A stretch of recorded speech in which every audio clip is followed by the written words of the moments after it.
اسے لگا آج زمین پھٹ جائے اور وہ اس میں سما جائے۔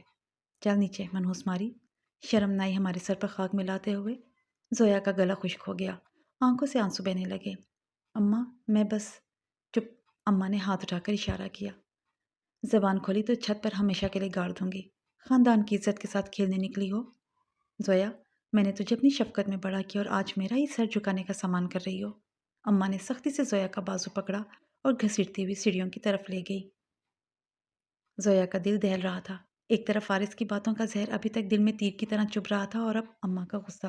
اسے لگا جیسے سانس لینا بھی مشکل ہو گیا ہے۔ محبت کی جگہ خوف نے لے لی تھی۔ فارس کے انکار اور طعنوں نے اس کا دل چھلنی کر دیا تھا، مگر اماں کی آنکھوں میں جو غصہ تھا وہ دل کو مزید دہلا رہا تھا۔ گھر پہ اس وقت کوئی بھی نہیں تھا اور وہ اسے اپنے کمرے میں لے جا کر بیڈ پر پٹک چکی تھی۔ دروازہ اندر سے بند کر دیا تھا۔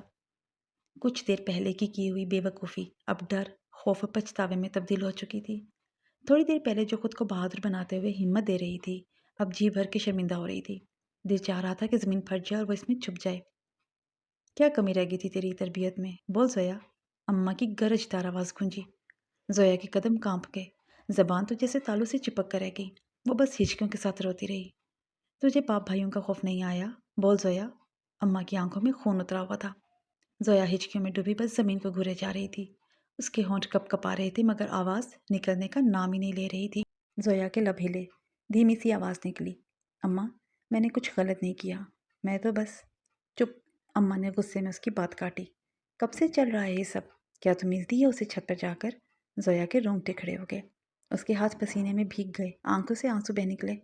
اماں نہیں، میں کبھی نہیں ملی، بس آج ہمت کر کے۔ اس کی زبان لڑکھڑا گئی۔ اماں، میں قسم کھاتی ہوں، یہ پہلی بار تھا، بس دل میں تھا سب، آج روک نہ پائی خود کو۔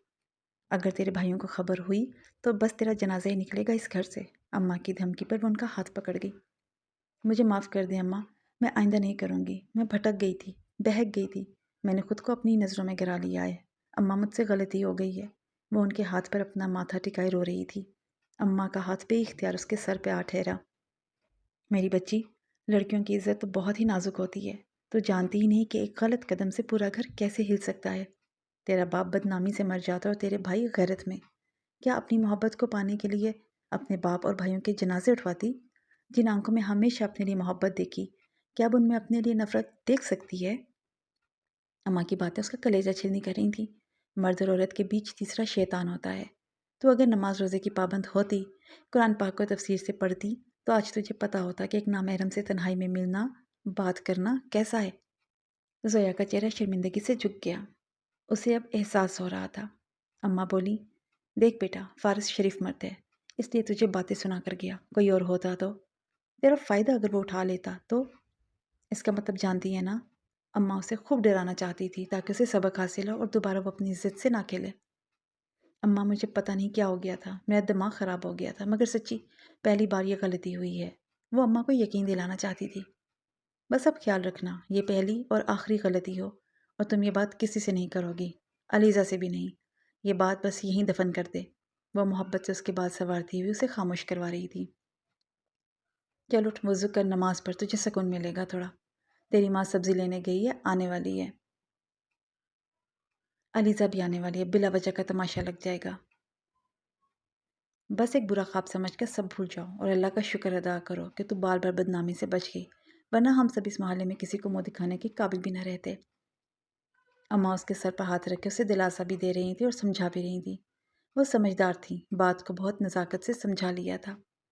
جوان ہوتے بچے اکثر ایسی غلطیاں کر بیٹھتے ہیں، مگر بڑوں کو ان کی کم عمری اور کم عقلی کو سمجھتے ہوئے انہیں پیار سے ڈیل کرنا چاہیے۔ غلطیوں پر ساتھ چھوڑنے والے تو بہت مل جاتے ہیں، مگر غلطی پر سمجھا کر ساتھ نبھانے والے بہت کم لوگ ہوتے ہیں۔ جب انسان کی آنکھوں پر غفلت کی پٹی بندھی ہو تو وہ روشنی میں بھی اندھیروں کو ڈھونڈتا ہے۔ حق اس کے سامنے موجود ہوتا ہے، مگر دل کی نیند اور آنکھوں کی بے خبری اسے حقیقت سے دور کر دیتی ہے۔ زویا کے ساتھ بھی کچھ یہی ہوا تھا۔ زویا کی آنکھوں پر بھی غفلت کی پٹی بندھی ہوئی تھی۔ وہ رشتوں کی قدر کو سمجھنے کے بجائے وقتی جذبات اور خوابوں میں کھوئی رہی۔ حق اور سچائی اس کے سامنے تھی، مگر وہ اپنی ضد اور کمزوریوں کی نیند میں ڈوبی رہی۔ لیکن جب وقت نے اسے جھنجھوڑا اور آنکھیں کھلیں تو وہی عام سی باتیں اسے انمول لگنے لگیں۔ اسے محسوس ہوا کہ اندھیرا کبھی باہر نہیں تھا، بلکہ اس کے اپنے دل میں تھا، اور جب اندر کی روشنی جاگ اٹھی تو زویا کو اپنی زندگی، اپنے رشتوں اور اپنی اصل پہچان کا احساس ہوا۔ آج زویا کو احساس ہو چکا تھا کہ عزت سے زیادہ انمول چیز عورت کے پاس ہے ہی نہیں۔